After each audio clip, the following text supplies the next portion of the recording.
तुझे अपने घर में आने के कोई पैसे देता है क्या?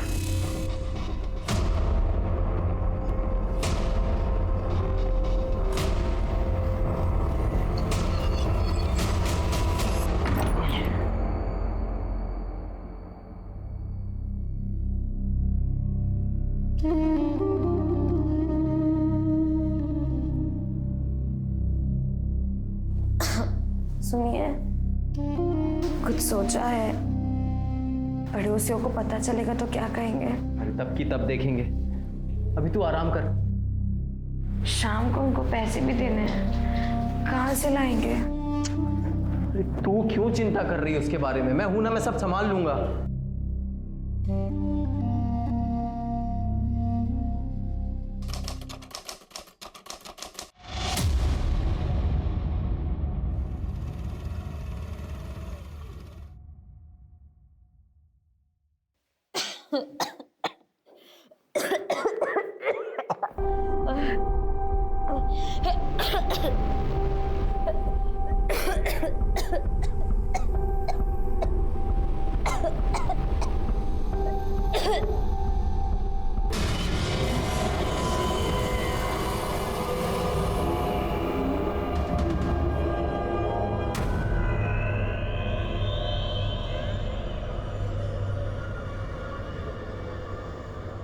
जहां एक तरफ हम सब इस महामारी की काली छाया के साथ जीने पर मजबूर हैं, वहीं दूसरी तरफ एक और वायरस है, जुर्म, क्राइम, अपराध। लेकिन इसने इस महामारी के काल में भी एक कदम भी पीछे नहीं हटाया है। राजू और माला बोहिर अचानक आए इस प्रकोप का शिकार थे। दोनों पैसे की कमी या काम छूटने की वजह से परेशान थे, या इसके पीछे कोई और कारण था? और अगर था तो क्या वही कारण वजह बना था माला बोहिर की हत्या का? जब कोविड-19 के कारण पूरा देश लॉकडाउन में था, तब नासिक महाराष्ट्र से 150 किलोमीटर दूर सोनगढ़ गांव में इस क्राइम को अंजाम दिया गया, जिसका मकसद बेहद अमानवीय था।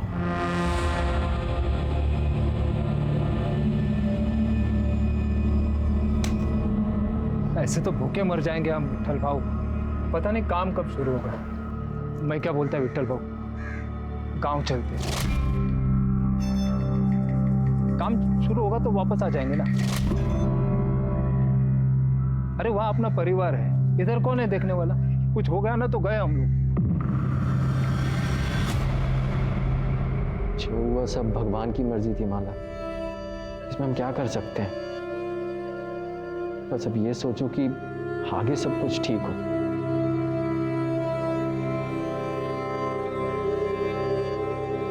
माला, तुम्हारी रिपोर्ट्स आ गए, तुम्हें कोरोना नहीं है, तुम आज ही घर जा सकती हो। देखा, हमने कहा था ना सब ठीक हो जाएगा।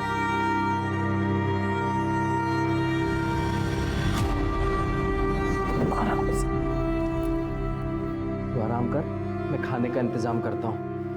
और हाँ, जब तक तेरी तबीयत ठीक नहीं हो जाती ना, रसोई में घुसने की कोई जरूरत नहीं है। रोज रोज कौन मुफ्त में देगा खाना? अरे किसी के घर मांगने थोड़ी जा रहा हूँ, अस्पताल जा रहा हूँ, वो लोग दे रहे हैं। और अस्पताल जा रहे हो? हाँ। नहीं, आप मान नहीं जाओगे। हम कहीं और से खाना मंगा लेंगे, लेकिन बस आप आ नहीं जाओगे। वहाँ पे बहुत गलत काम होते हैं, आप आ नहीं जाओगे। माला मेरी बात, हम पड़ोसियों से ले लेंगे। माला मेरी बात, लेकिन आप आ नहीं जाओगे। माला मेरी बात सुन। माला मेरी बात। हमारा बच्चा गिर गया, इसमें अस्पताल की कोई गलती नहीं। तो बच्चा हमारी किस्मत में ही नहीं था। मैं बच्चे की बात ही नहीं कर रही, मैं अपनी बात कर रही हूँ। उस अस्पताल में मेरे साथ बहुत गलत हुआ था। क्या हुआ था? बोलना माला, क्या हुआ? अस्पताल में डॉक्टर ने मेरे साथ बहुत गलत किया था। मैंने मना किया, उसको बहुत बोला, लेकिन उसने मेरी एक पैसा।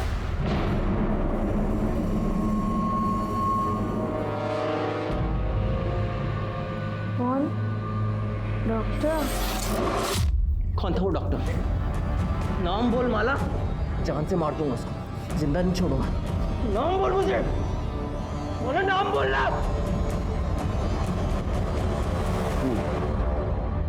बताओ अभी शुरू से क्या हुआ? सब मैं और मेरी बाई को माला नासिक में एक बिल्डिंग में दिहाड़ी पे मजदूरी करते थे। अभी कुछ दिन पहले कॉन्ट्रैक्टर आया और बोला कि तुम सब लोग अपने अपने घर पे चले जाओ, अभी यहाँ पे कोई काम नहीं होगा, पूरा काम बंद है, समझे भाई? काम बंद मतलब? कोरोना बीमारी फैली है पूरी दुनिया में, इसलिए तो सरकार ने पूरा काम बंद कर दिया है, पूरे देश में लॉकडाउन कर दिया है। पर हमको उससे क्या, इधर थोड़ी कोई बीमार है। अरे नहीं है, लेकिन ये बीमारी आ तो सकती है, इसलिए तो सरकार ने पूरा काम बंद। माला पेट से थी तो उसको भी आराम मिल गया था, फिर दिक्कत शुरू हुई। भेड़िया है इसका, पेट में बच्चा है और चूल्हा क्यों जलाया? स्टोव किधर है? मैं पूरा मार्केट घूम के आई, मेरे को कहीं भी घासलेट नहीं मिला, इसलिए फिर चूल्हा जलाना पड़ा। अभी बहुत हो गया, अभी एडवांस का पैसा भी खत्म होने वाला है। बिना पैसे बिना काम के इधर रहना बहुत मुश्किल है। चल हम कल ही गाँव जाएंगे। अगले दिन सुबह घर के लिए निकले तो बस ट्रेन कुछ नहीं मिला, पर वहाँ जाकर देखा तो हमारे जैसे बहुत से मजदूर जो घर के लिए पैदल निकल गए, तो हम लोग भी अपने गांव के लिए पैदल निकल गए। फिर 2 तारीख को हम सोनगढ़ पहुँचे। इतने लंबे सफ़र के बाद माला की तबीयत बहुत ख़राब हो गई थी, अगले दिन उसे खून भी निकला। फिर मैं फ़ौरन उसे लेके भोसले अस्पताल ले गया। वहाँ डॉक्टर उसको देखी और बोली कि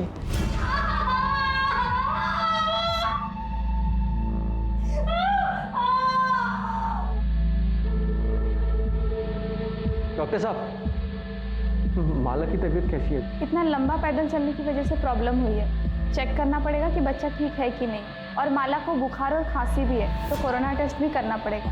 रिपोर्ट जब तक नहीं आ जाते उसे यहीं आइसोलेशन वार्ड में रुकना पड़ेगा। कोरोना पता है ना? तो ऐसी फालतू की बीमारी जिसकी वजह से ये मुंह पे कपड़ा बांधना पड़ता है और जिसकी वजह से हमारा काम धंधा सब बंद हो गया है। फालतू की बीमारी नहीं है, बहुत ही खतरनाक बीमारी है। मैं माला से मिल सकता हूँ? अभी उसे होश नहीं आया है, होश आ जाए फिर मिल लेना, तब तक यहीं पे इंतजार करें। पता चला कि हमारा बच्चा गिर गया। मौत तो हुआ साहब, पहली औलाद थी हमारी, माला एकदम से टूट गई थी। अभी हम लोग घर जा सकते हैं? नहीं, माला घर नहीं जा सकती, जब तक उसके कोरोना टेस्ट के रिपोर्ट नहीं आ जाते उसे यहीं आइसोलेशन वार्ड में रहना पड़ेगा। और अभी प्लीज़ घर पे रहिए, क्योंकि अगर उससे हुआ तो आपको भी हो सकता है। लोगों ने मुझे अस्पताल में रुकने नहीं दिया, मैं क्या करता, मैं घर आ गया। लेकिन माला वहीं रही 2 दिन, 5 और 6 तारीख को।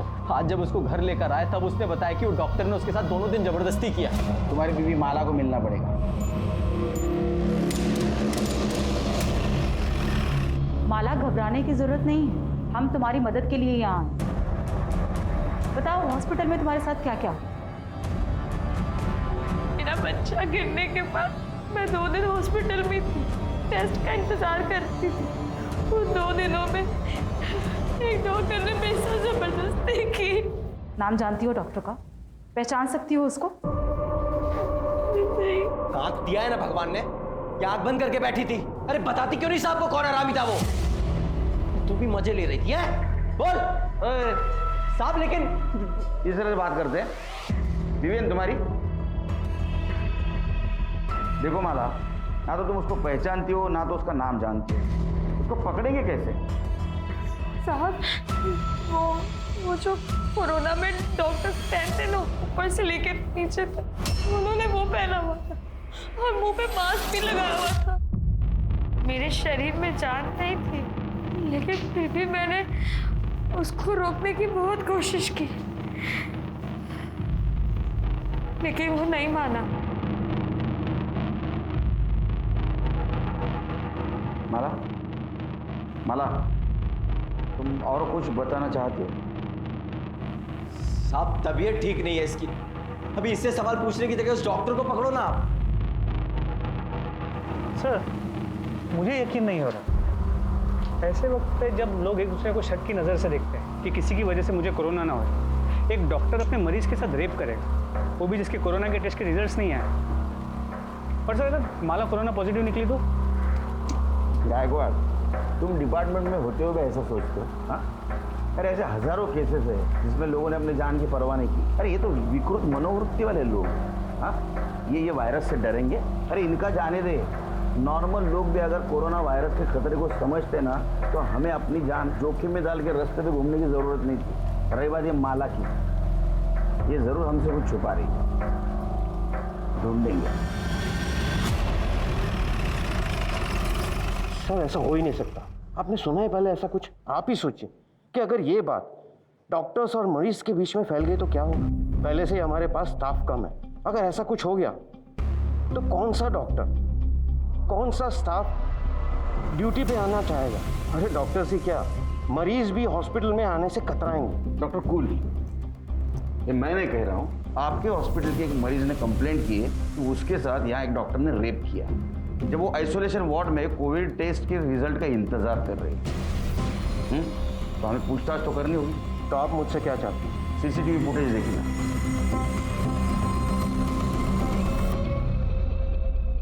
ये तो आपको पता ही होगा कि वुमेन आइसोलेशन वार्ड में सीसीटीवी कैमरा नहीं होता। तो हमारे पास 5 और 6 तारीख की लॉबी और पैसेज की फुटेज है जो आप देख रहे हैं।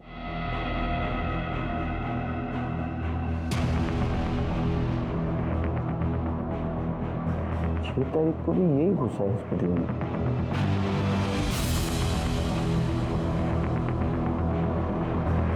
ये देखिए, तो पता, अब इसको पता था यहाँ सीसीटीवी, इसलिए इसने अपना चेहरा नहीं दिखाया। अब तो अब समझ गए डॉक्टर पाटिल, ये आपके हॉस्पिटल का स्टाफ ही है। हाँ, शायद डॉक्टर नहीं होगा, इसका मतलब माला जो बोल रही थी वो सच था। आपके हॉस्पिटल में जो भी स्टाफ है सबसे मुझे पूछताछ करनी, बुलाओ उनको। इंस्पेक्टर साहब, ये हॉस्पिटल है और आप हमारे स्टाफ के साथ मुजरिमों की तरह पेश नहीं आ सकते। हम अपनी जान को खतरे में डालकर लोगों की जान बचाने की कोशिश करते हैं और ना ही औरतों का रेप करने की। देखिए डॉक्टर, हम आपके काम का सम्मान करते हैं। हम भी पुलिस वाले अपनी जान जोखिम में डालकर लोगों को लॉकडाउन का पालन करवाने की कोशिश करें। आप अपना काम कर रहे हैं, हम हमारा काम कर रहे हैं। अगर आप मरीजों को नहीं बचाएंगे तो वो मर जाएंगे, और अगर हम पुलिसिंग नहीं करेंगे तो पता है क्या होगा, हॉस्पिटल मरीजों से भर जाएगा। तो कुल मिलाकर हम और आप अपनी जान जोखिम में डालकर लोगों की जान बचाने की कोशिश करें। समझ में आया आपको? बुलाइए स्टाफ। देखो, माला के साथ जो कुछ भी हुआ है शायद कल तुम्हारे साथ भी हो सकता है। ऐसा होना नहीं चाहिए लेकिन हो सकता है। आप समझाइए ना। पुलिस के साथ प्लीज कोऑपरेट करो और जो कुछ भी तुम जानती हो सब कुछ सच सच इन्हें बता दो। साहेब, माला मेरे को बताई थी कि डॉक्टर उसके साथ ज़बरदस्ती किया था। मैं उसको समझाई थी पर कहाँ सुनी। अरे पुलिस में जाने से क्या होगा, तेरी इज्जत वापस लौट आएगी क्या? जो होना था वो तो अब हो चुका। तो पुलिस में जाएगी तो अब पूरे गांव को पता चल जाएगा, पूरे गांव में तेरा जीना मुश्किल हो जाएगा। तू खुद ही सोच, ऊपर से तेरा पति छोड़ देगा वो अलग। देख, मैं तेरे भले के लिए बोल रही हूँ। आपको किसने बोला था शानपना करने को? पुलिस वाले ये वर्दी ऐसे पहनते हैं क्या?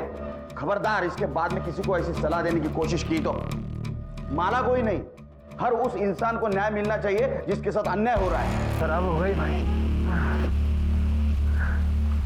चलो अपना गाँव तो आ गया। कभी सोचा नहीं था चल के गांव आना पड़ेगा। तेरा तो फिर भी ठीक है, गांव आ गया। मुझे तो और 60-70 किलोमीटर चल के जाना है। संभल के जाना और पहुंचते ही कॉल कर देना। हाँ, तुम भी अपना ध्यान रखना। हाँ भाई, चलो। हाँ। किसी को नहीं, बहुत हो गया अभी। जला दूंगा। अब शांत हो जाइए। किसको जला देंगे? अस्पताल को, वो डॉक्टर को, सबको जला दूंगा मैं। आप शांत हो जाइए। पुलिस ढूंढ रही है ना डॉक्टर को। इतना बुरा हुआ तेरे साथ, तू इतना शांति से कैसे? तू चाहती भी है वो डॉक्टर पकड़ा जाए? ये आप क्या बोल रहे हैं?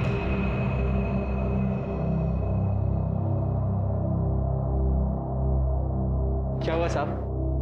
वो डॉक्टर को आप लोग पकड़े कि नहीं? देखो राजू, केड़कर साहब अभी आए नहीं है, थोड़े टाइम के बाद आएगा। बाद में नहीं, मेरे को अभी जानने का है क्यों डॉक्टर को पकड़ने में आपको कितना टाइम लगेगा अभी? शोर मत मचाओ, ये तुम्हारा घर नहीं है, पुलिस स्टेशन है। हम लोग कार्रवाई कर रहे हैं। तो तुम्हारी जानकारी के लिए ये बता देता हूँ कि जिसने भी तुम्हारी बीवी के साथ जबरदस्ती की है ना, वो कोई डॉक्टर नहीं है। समझा मैं, अभी सब समझा मैं। वो डॉक्टर है, बड़ा आदमी है, पैसे वाला, तो उसको काहे को पकड़ोगे आप लोग? ये गरीब मानुस। हाँ, गरीब की कौन सुनता है? कौन सुनता है साहब गरीब की? राजू, क्यों चिल्ला रहा है तू? साहब वो तेरी बात सुन ली, इसलिए तो कार्रवाई कर रहा हूँ। जब पकड़ा जाएगा तेरे को इन्फॉर्म कर देंगे। फिर से पुलिस स्टेशन में आके राडा नहीं करने का तो पहले तेरे को अंदर कर दूँ। जा घर पे जा, निकल।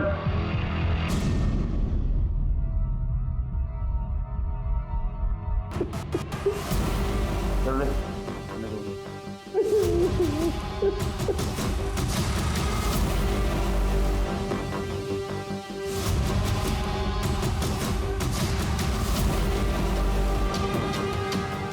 तो सेक्सुअल असॉल्ट रेप जैसा तो कुछ समझ में नहीं आ रहा। शायद बच्चा गिरने की वजह से खून काफी बाहर, बाकी रिपोर्ट आने के बाद पता चलेगा।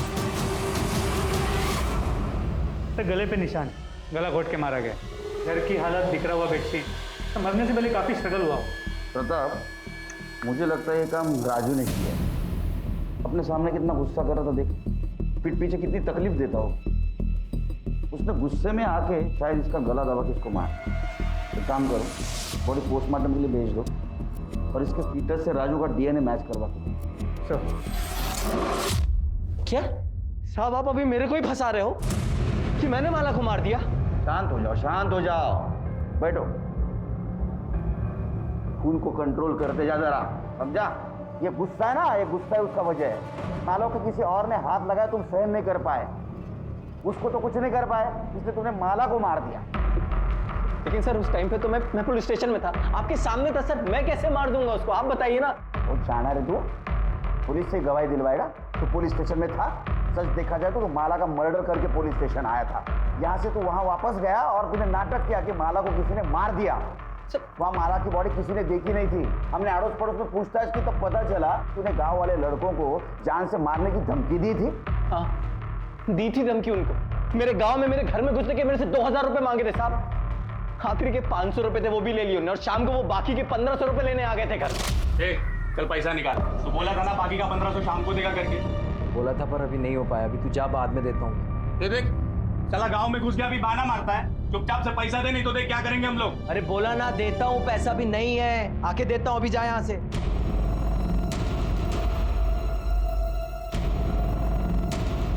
एक काम कर सकते हैं, पैसा छोड़ देंगे। क्या? तेरी बाइकों को हमको मजे लूटना। क्या बस एक बार मजे लेने दे, फिर तेरा मजे पैसा चाहिए मार। तेरे को,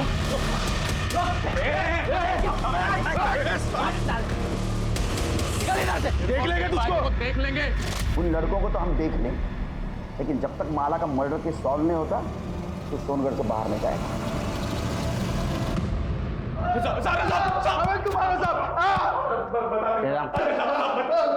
बोल। बता दे सर, हमने उन सब लोग से पैसे लिए थे सर, मजदूरों से, गांव वालों से, गांव में घुसने के लिए पैसे लिए थे सर। अरे राजू के घर पे क्या हुआ बोल। सब साहब हमको बाकी के 1500 लेने गए थे उसके घर पे, तभी उससे थोड़ा झगड़ा हुआ था साहब। लेकिन उसकी बाइकों को हम कुछ उल्टा सीधा नहीं बोले साहब। राजू हम पे भड़क गया था, उल्टा मारपीट करने लगा था हमको। हाँ साहब, बदला लेना था हमको उनसे, बहुत बेइज्जती की थी हमारी। पर माला को हमने नहीं मारा साहब। हाँ साहब, हम दोनों वहाँ वापस नहीं गए साहब। ये हमारा यंग जनरेशन। एफआईआर दर्ज करो। सर मैंने गांव में घुसने के लिए किसी से भी कुछ भी पैसा नहीं लिया सर। सर मुझे पता भी नहीं है कि वो लड़का ऐसे कुछ कर रहा है। सर मैं तो अपनी ड्यूटी पूरी ईमानदारी के साथ निभा रहा था सर। जो भी आता उसका आधार कार्ड पहले चेक करता था और बाद में देखता कि वो सोनगढ़ का है कि नहीं। अगर वो सोनगढ़ का है तो ही उसके हाथ के ऊपर स्टैंप लगाता और बोलता था कि 14 दिन घर में रहो। सर मैंने राजू और माला के केस में भी यही किया सर। जाओ, मास्क। जैन सर, अपने डिपार्टमेंट में ऐसे लोग भरे हैं, हम किसको क्या बोलेंगे? सर साफ पता चल रहा था कि कामड़े झूठ बोल रहे हैं, नक्की पैसे खाता तो। अब नहीं खाएगा क्योंकि उसको मालूम है अपनी नजर है उसके ऊपर। माला के पीएम रिपोर्ट का क्या हुआ? सर अब तक नहीं आई। एक्चुअली वो पूरी टीम कोरोना के केसेस में बिजी, इसलिए वक्त लग रहा है, लेकिन सर जल्दी आ जानी चाहिए। सर डीएनए रिपोर्ट के मुताबिक माला के जो पेट में बच्चा था सर, उसका डीएनए राजू के डीएनए से मैच नहीं होता। देख, तेरे डीएनए से तेरे बच्चे का डीएनए मैच नहीं हुआ, इसका मतलब समझते हो? एक बात बताओ, तुम्हारी बीवी माला का नासिक में किसी के साथ चक्कर था या कोई उसका फायदा उठा रहा था? ये पक्का उस शेलार का काम होएगा। उसी की नजर थी मेरी माला पे। कौन शेलर? नासिक में मैं और माला जिधर मजदूरी करते थे वहाँ पे सुपरवाइजर था। कुछ महीनों पहले मुझे जुए का लत लग गया था। मैं 5,000 रुपये हार गया, पैसा नहीं था। तो वो भरने के लिए मैंने सोचा साइड से कुछ चोरी करके उसको बेच के वो पैसा भर देगा, लेकिन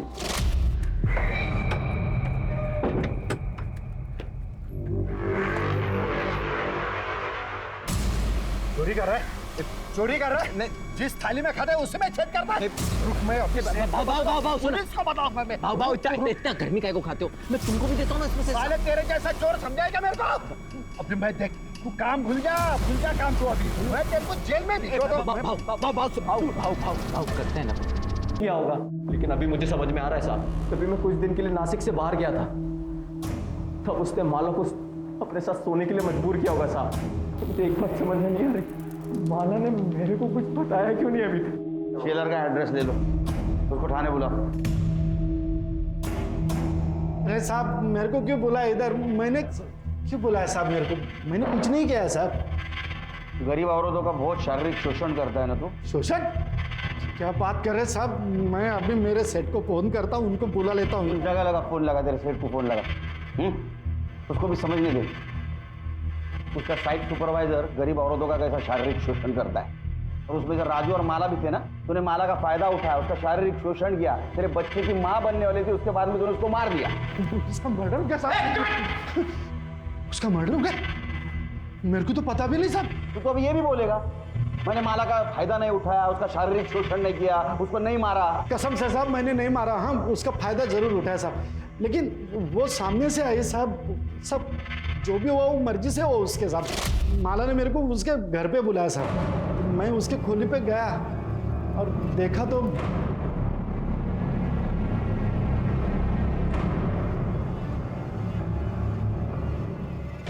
तुम्हें मेरे साथ सोना था ना, तुम्हें जो करना है तुम करो, बस राजू की शिकायत किसी से मत करना, ना पुलिस से और ना ही सेठ से।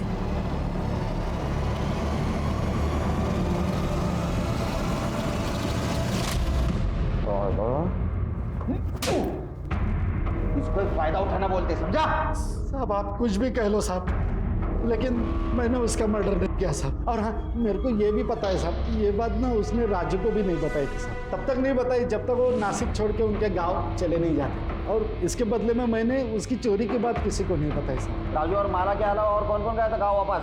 वो ये विट्ठल और दत्ता गए थे माला और राजू के एक हफ्ते बाद। कौन सा गाँव? वो विट्ठल तो इधर का ही है साहब, सोनगढ़ का। राजू पहचानता है उसको। और वो दत्ता यहाँ से 60-70 किलोमीटर दूर पिंजर गाँव है साहब, वहाँ पे रहता है।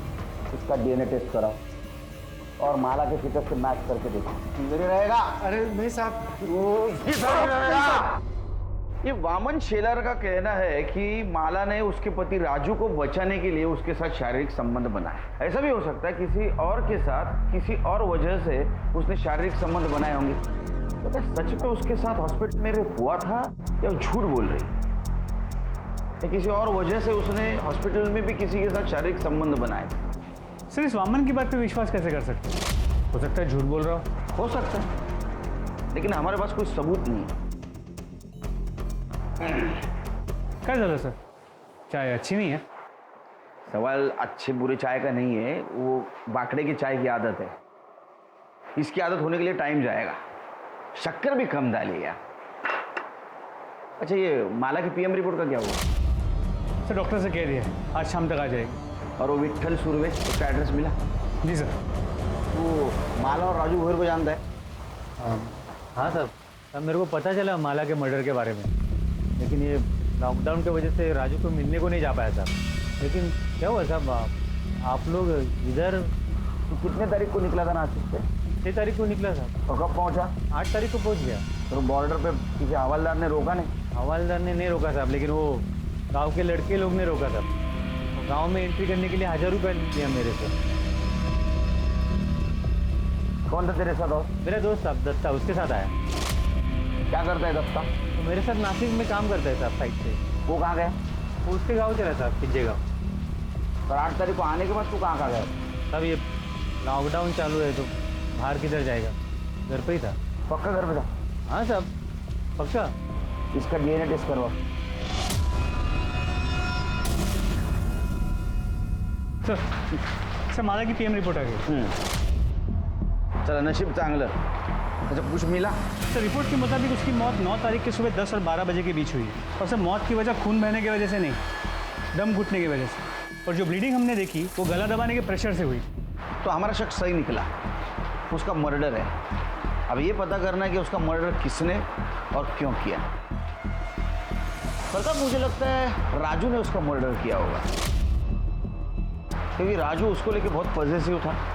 उसको गुस्सा आया होगा कि उसके अलावा किसी और ने उसको हाथ लगाया। सर गांव के लड़के भी हो सकते हैं, हो सकता है उन्होंने बदला लेने के लिए माला को मारा। देख लेंगे तुझको, देख लेंगे। या फिर हॉस्पिटल में जिसने उसका रेप किया वो विट्ठल भी हो सकता है, क्योंकि विट्ठल 8 तारीख को गांव आया और 9 तारीख को माला का मर्डर हुआ। तमाम कोशिशों के बावजूद पुलिस भोसले हॉस्पिटल में माला का बलात्कार करने वाले अपराधी तक नहीं पहुंच पाई थी, बल्कि यह भी एक पहेली थी कि बलात्कार हुआ भी था या नहीं। जो साबित हुआ वो ये था कि माला का कत्ल हुआ था, लेकिन उसमें भी पुलिस उसके कातिल को ढूंढने की जद्दोजहद में लगी थी। वामन शेलार और विट्ठल पर पुलिस को शक तो था, लेकिन दोनों का डीएनए माला के अजन्मे गर्भ से मैच नहीं कर रहा था। ये केस एक नहीं बल्कि 3 सूरतों में पुलिस की नींद हराम किए हुए था। पहली, माला जब सोनगढ़ आई थी तो उसके पेट में किसका गर्भ था? दूसरी, हॉस्पिटल के आइसोलेशन वार्ड में उसके साथ बलात्कार हुआ था, क्या ये सच था या वो झूठ बोल रही थी? और अगर वो झूठ बोल रही थी तो क्यों? या फिर ऐसा था कि ये संबंध उसने अपनी मर्जी से बनाए थे? और तीसरी, वो कौन हो सकता था जिसने माला को उसी के घर में घुसकर मौत के घाट उतार दिया? पुलिस के पास संदिग्ध तो कई थे, लेकिन सबूत किसी के भी खिलाफ नहीं था। सर 8 तारीख को माला अस्पताल से डिस्चार्ज हुई और 8 तारीख को ही विट्ठल और दत्ता सोनगढ़ पहुंचे। और विट्ठल के मुताबिक तभी के तभी दत्ता अपने गांव पिंजगढ़ के लिए पैदल निकला, जो करीब 60 से 70 किलोमीटर दूर। सर हम सबको तो चेक कर चुके हैं, वो कौन हो सकता है जो माला के बच्चे का बाप था जिसने उसका मर्डर किया? ये दत्ता पिंजगढ़ कब पहुंचा पता करो। सर हमने विट्ठल के कॉल रिकॉर्ड्स चेक किए और उसमें यह पता चला कि 12 तारीख की रात को हमारी पूछताछ के बाद उसने एक नंबर पर 20 बार कॉल की। कितने बार? 20 बार। और सर बातचीत काफी लंबी हुई। नंबर किसका था? दत्ता राव के। दत्ता राउत? अब बता, इतने फोन क्यों किया? साहब वो हालचाल पूछने के लिए फोन किया था साहब। हलचल पूछने के लिए 20 बार फोन? किसके हाल खराब थे, किसकी चाल खराब थी रे? वो साहब इधर उधर की बात कर रहे थे हम लोग। तू क्या वेड़ा समझ लगा मला? हाँ, सच सच बता, ना तो इतना मारूंगा ना इधर का उधर हो जाएगा, समझा? नहीं साहब सब बता दो साहब। वो साहब उस दिन साइट पे काम जल्दी खत्म हो गया तो मैं और दत्ता राजू की खोली के बाहर दारू पी रहे थे साहब। तो राजू की खोली से कुछ आवाज आया। राजू के घर पे कौन है? राजू आ गया क्या?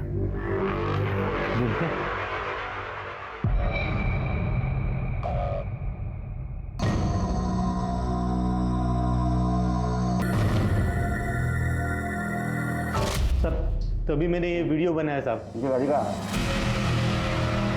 मेरे को यकीन ही नहीं हुआ साहब कि माला शेलर के साथ सोने को राजी कैसे होगी। तो जैसे ही शेलर राजू की खोली से बाहर आया,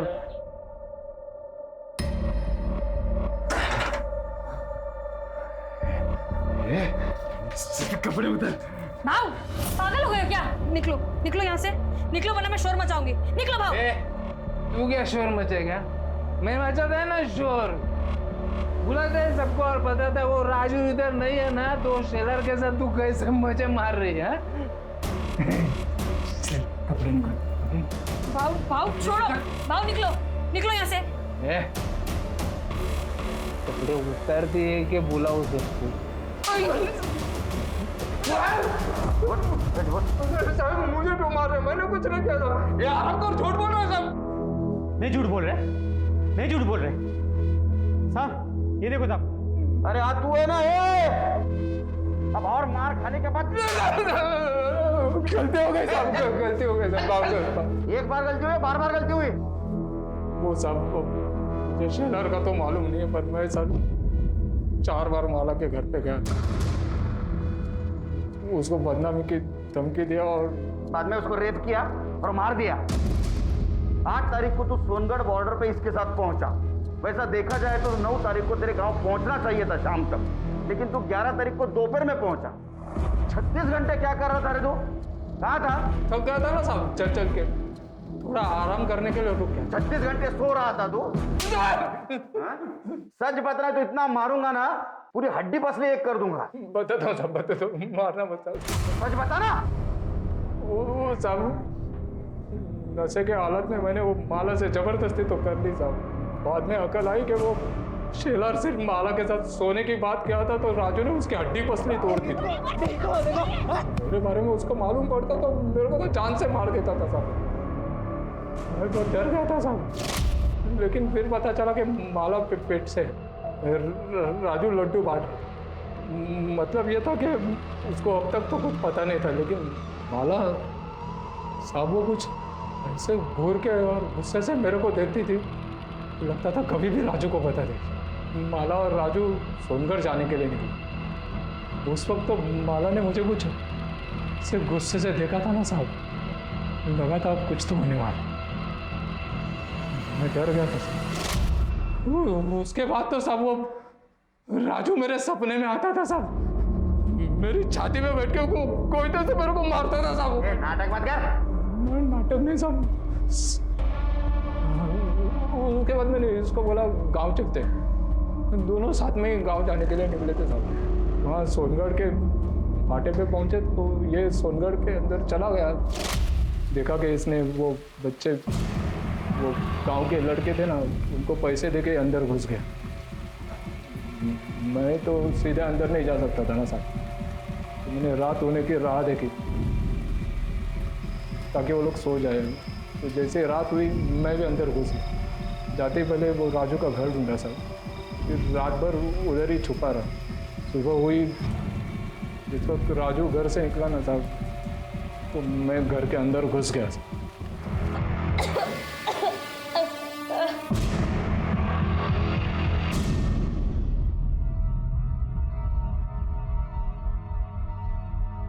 ले गंगा जल समझ के पी ले, क्योंकि तू मरने वाली है।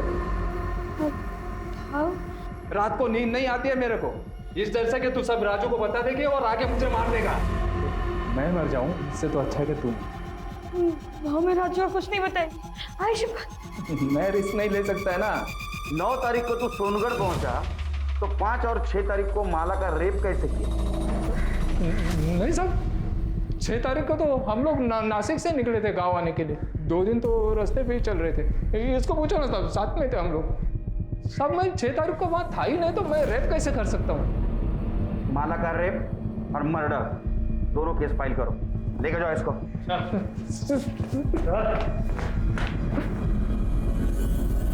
दत्ता राउत के डीएनए टेस्ट से यह साबित हो गया कि माला के अजन्मे बच्चे का पिता दत्ता राउत था। माला के बच्चे और हत्या की गुत्थी तो सुलझ चुकी थी, लेकिन यह अब भी अनसॉल्व था कि अस्पताल में माला का बलात्कार किसने किया था। कौन हो सकता है जिसने कोविड-19 जैसी महामारी को ताक पर रखकर यह जुर्म किया?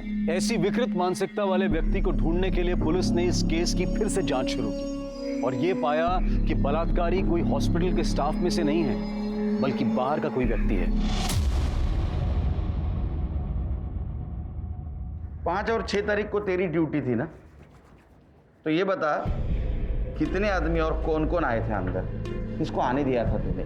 सर यहाँ कोई नहीं आया था सर, मैं किसी को आने नहीं दिया था, सिर्फ हॉस्पिटल का स्टाफ था। अच्छा, बहुत पर्टिकुलर आदमी है ना। चल खुल के बात करते।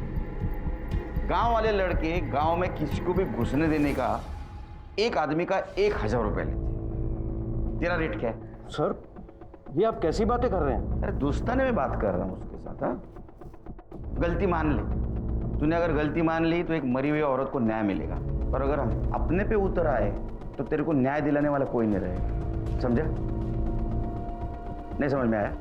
सोच ले, तेरे को लेके गए हम पुलिस स्टेशन, बहुत पीट रहे, किसके पास न्याय मांगने के लिए जाएगा तू? बोलना। सर गलती हो गई, मुझे माफ़ कर दो। वो दोनों दिन एक ही आदमी आया था, उसने मुझे एंट्री करने के लिए पैसे दिए थे। बोल रहा था उसके अंकल भर्ती है, उससे मिलना चाहते हैं। क्या नाम था उसका? विष्णु मात्रे। हमारे यहाँ पेशेंट है प्रदीप मात्रे, उनका भतीजा है। देखा, अरेस्ट करो इसे। साहब उस दिन मैं अपने काका से मिलने गया था। टेंशन हो रही थी कि टेंशन हो रही थी और उधर हॉस्पिटल में एक औरत के साथ रेप हो रहा था और तेरे अंकल और वो औरत, उनका वार्ड आजू बाजू में था। साहब ये क्या मेरे घर पे आके आप ये रेप वेप की बात कर रहे हैं? मेरे घर वालों को पता चल जाएगा तो क्या सोचेंगे वो मेरे मन। और मेरे ही घर में आकर अगर आपको मेरी ही बेइज्जती करके मन भर गया होगा तो आप प्लीज़ जा सकते हो।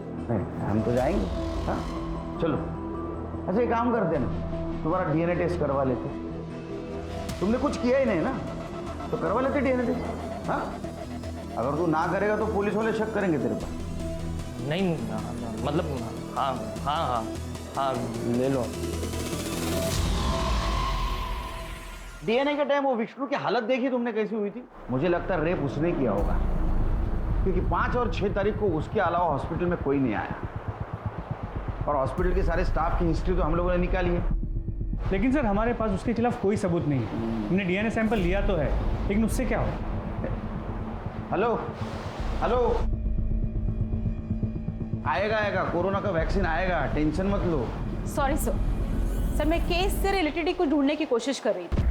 सर आइसोलेशन वार्ड में बेडशीट को डिस्ट्रॉय करने के लिए एक प्रोसीजर फॉलो किया जाता है ताकि अगर कोई पॉजिटिव पेशेंट मिले उसका इन्फेक्शन दूसरे तक ना फैले। सर अगर भोसले अपने हॉस्पिटल में ये प्रोसीजर फॉलो करता है तो सर विष्णु की गर्दन दबोचने का मौका है हमारे पास। कैसे? सर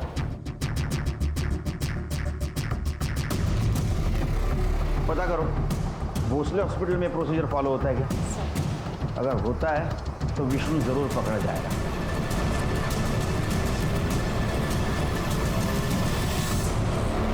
क्या है सर?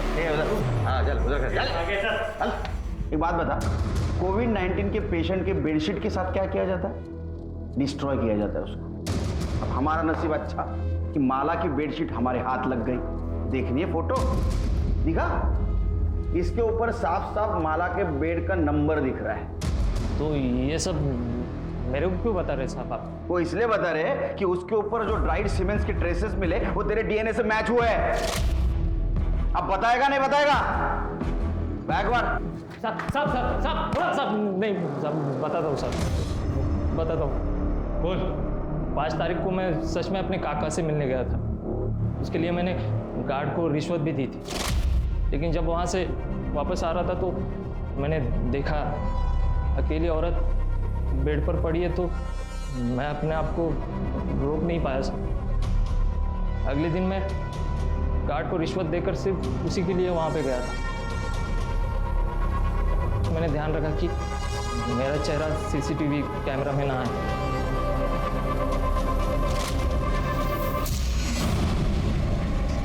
कौन? डॉक्टर?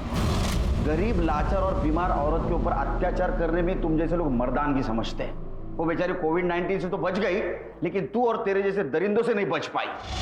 चार्जशीट फाइल करा। कोरोना वायरस जैसी महामारी और लॉकडाउन ने हमें बहुत कुछ सिखाया है और बहुत कुछ दिखाया भी है।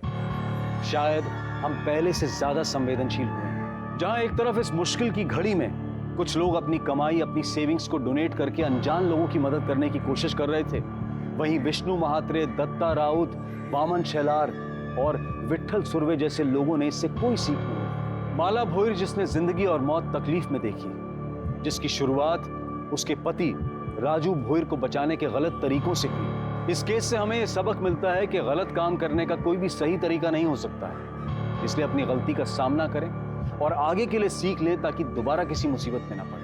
अब मैं अनूप सोनी आपसे विदा लेता हूं। फिर मुलाकात होगी क्राइम पेट्रोल सतर्क में एक और नए केस के साथ। तब तक अपना और अपने परिवार का ख्याल रखें, सतर्क रहें, सुरक्षित रहें और देखते रहें क्राइम पेट्रोल सतर्क।